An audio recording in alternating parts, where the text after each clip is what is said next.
ఊళ్ళో ఒక యజమాని అని ఒక జమీందారు కూడా ఉంటారన్నమాట. అతను ఏ కష్టము పడడు, చక్కగా కూర్చుంటాడు. ఎంత కూర్చుని తిన్నా డబ్బును సంపాదించి పెడుతుంది డబ్బు అని చెప్పి అంటా ఉంటారు కదా బిడ్డ. అలాగే తన యొక్క డబ్బే తనకి డబ్బును సంపాదించి పెట్టడం మొదలు పెడుతుంది.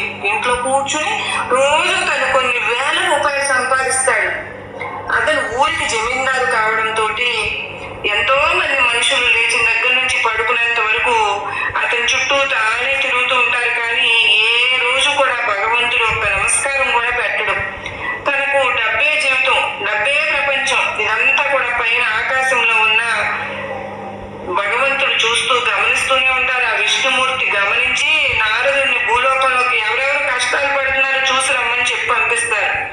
అప్పుడు నారదుడు ఇక్కడ ఆవుతో ఉన్న ఒంటరి వ్యక్తిని చూసి హరినామ స్మరణతో భగవంతుడి దేశంలో అమ్మవారిని తలుచుకుంటూ గడుపుతున్న అతనికి ఆ నామాన్ని చూసి కష్టాలు పడుతున్నాడు అని చెప్పి అనుకుంటాడు. అదేవిధంగా జమీందారుని చూసి కనీసం దేవునికి పేరైనా కూడా తెలవడం లేదు, ఎంతటి సుఖవైభవాలు అనుభవిస్తున్నాడు అని చెప్పి అనుకుంటాడు. ఇదంతా కూడా వెళ్ళి విష్ణుమూర్తికి చెప్పి, ఎందుకు స్వామి కష్టంలో ఎప్పుడూ సతమతమైపోయే వాళ్ళకి నువ్వు కష్టాలే ఇస్తున్నావు?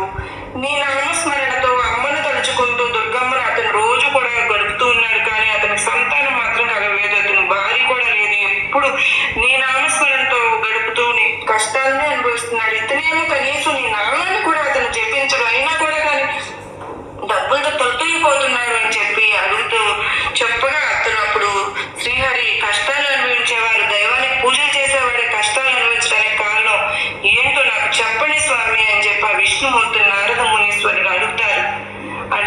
విష్ణుమూర్తి లేచి, సరే పద, దీనికి కారణం పూర్తి కారణం నేను భూలోకానికి వెళ్దాం పద అని చెప్పి నారదునితో కలిసి విష్ణుమూర్తి వారు కూడా భూలోకానికి వస్తారు.